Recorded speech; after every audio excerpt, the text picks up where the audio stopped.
Officer, and I very much welcome the opportunity to speak on this important subject today.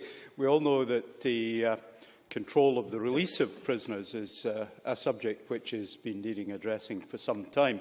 I had the privilege to serve as the Shadow Justice Minister in Session 2, Shadow Deputy Justice Minister in Session 2 with special responsibility for prisons. So I ended up visiting a lot of prisons, Socht in Inverness, Peterhead, of course, in my constituency. I was in more often than I would wish to be.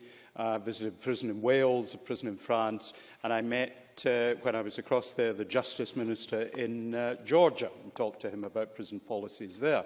And it's clear there is a wide range of approach that different jurisdictions take.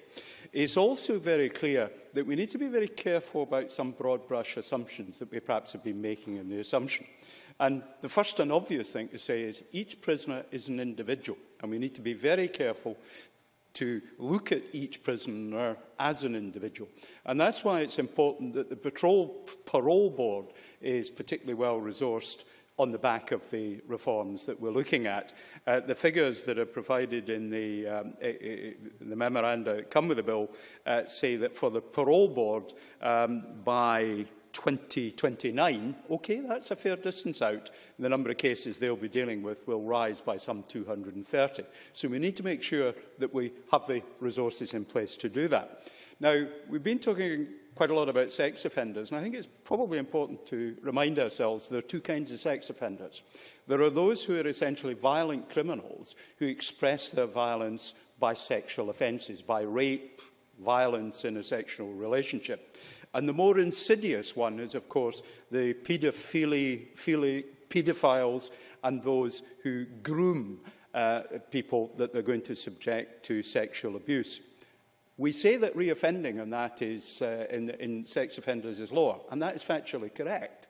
But we mustn't confuse that with reconviction is lower, but reoffending may or may not be lower, because it is substantially more difficult to detect many sexual offences. So I think where sexual offenders are concerned, we have to be particularly careful, make sure that the Parole Board and others are resourced well to deal with that particular category of offender.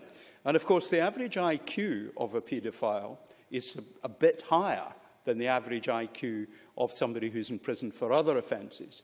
They are more cunning, they are more dangerous, and they carry greater risk, and we need to be careful that we address that. Now, I have confidence we will do that, confidence in the prison service, confidence that we in this Parliament would wish to do that. At the end of the day, our objectives here in dealing with people who are serious offenders are threefold. We have the element of retribution, giving back to the person who has offended a real sense of the opprobrium that comes from their having committed an offence against another member of society. And the person who's been subject to that offence would certainly wish to see that, and that's right and proper. Rehabilitation. And we've talked quite a lot about rehabilitation. The reality is rehabilitation is the moral thing for us to be doing, but it is also an economic thing for us to be doing, because it's very expensive to put people in prison. We know that. So every time we effectively turn someone's life round and stop them coming back to prison, there's a huge economic benefit.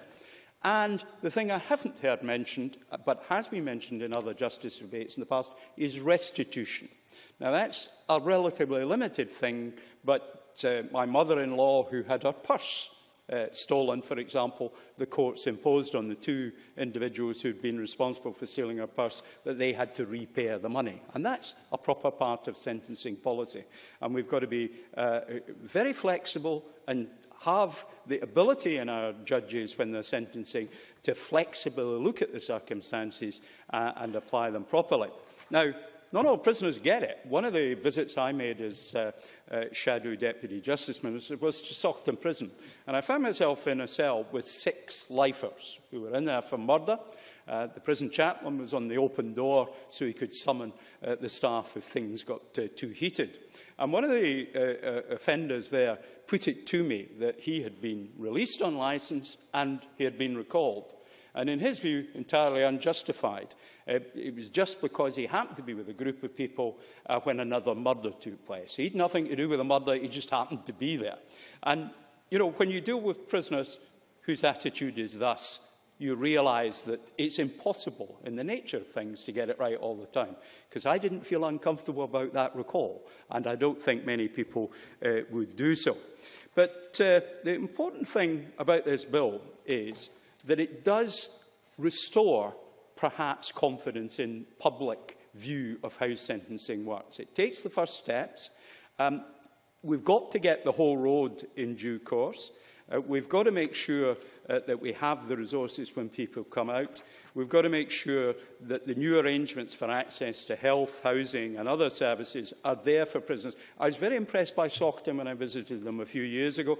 Peterhead, with a very different category of prisoners, did its own thing. And the new HMP Grampian has a very good approach that they have in plan to work with prisoners. We now have young offenders, we have women prisoners, and we have a more general prison population. The first time we put them all on one campus, expensive to do, but even more expensive not to do properly.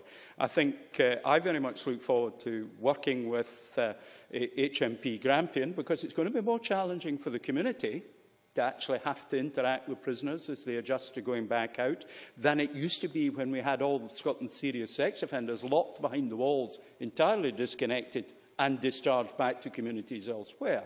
But I think that's a price worth paying, and I'm sure the staff in the prison service will do well with that new facility. What happens at HMP Grampian will inform what should happen elsewhere.